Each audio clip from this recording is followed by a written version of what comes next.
দর্শক, খুব গুরুত্বপূর্ণ একটা আমল, যে আমলটা যদি আপনি করতে পারেন ইনশাআল্লাহ, আল্লাহ চাহে তো আপনার কবরে কোনো আযাব হবে না, এবং এই আমলটার চাইতে জাহান্নামের আযাব থেকে অধিক মুক্তিদাতা আর কোনো ইবাদত নেই। এই আমলটার চাইতে নবী করিম সাল্লাল্লাহু আলাইহি ওয়াসাল্লামের হাদিস, মাসালুল্লাযী আন্নাহু কানা ইয়াকুলু লিকুল্লি শাইইন সিকালাতু ওয়া সিকালাতুল কুলুবি যিকরিল্লাহ ওয়া মা মিন শাইইন আনজা মিন আযাবিল্লাহি মিন যিকরিল্লাহ।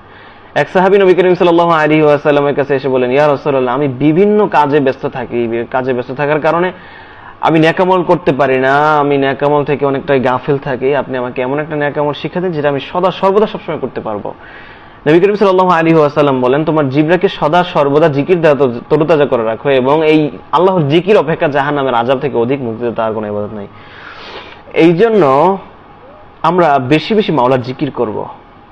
আমরা যদি জাহান্নামের আযাব থেকে বাঁচতে চাই, আমরা যদি গুনাহ থেকে বাঁচতে চাই, শয়তানের ওয়াসওয়াসা থেকে বাঁচতে চাই, তাহলে আমাদের অবশ্যই জিকির করতে হবে। আমরা যদি আল্লাহকে স্মরণ করি, তাহলে আমাদের অন্তরের মধ্যে শয়তান আর বাসা বাঁধতে পারবে না, শয়তান আমাদেরকে ধোঁকা দিতে পারবে না, শয়তান আর আমাদের দ্বারা অন্যায় কাজ করতে পারবে না। এই যে আমরা যত খারাপ কাজ করি, দুনিয়ার মধ্যে কোনো মানুষ ভূমিষ্ঠ হয়ে খারাপ কাজ করে না।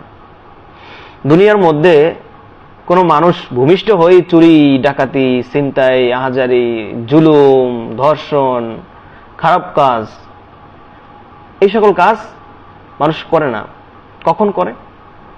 একটা মানুষ, আমরা অনেকেই এলাকার মধ্যে দেখি যে এই লোকটা অনেক ভালো, এই লোকটার দেখলে আমরা সালাম দেই, এই লোকটাকে আমরা সম্মান করি, শ্রদ্ধা করি, ভাই কেমন আছেন, ভালো আছেন, তাকে অনেক সম্মান করি, শ্রদ্ধা করি। হ্যাঁ, কিন্তু ওই লোকটা যখন কিছুদিন পরে খারাপ হয়ে যায়, তখন আমরা তাকে নিয়ে অনেক তুচ্ছ তাচ্ছিল্য করি, যে লোকটা তো খুব ভালো ছিল, তো কিভাবে এরকম হয়ে গেল?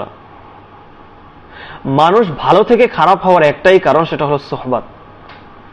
প্রিয় ভাইয়েরা আমার, প্রিয় বোনেরা আমার, মানুষ সোহবাতের কারণেই তার যে মূল পথ থেকে তিনি বিচ্যুত হয়ে যায়, সেটার মূল কারণ হলো সোহবাত।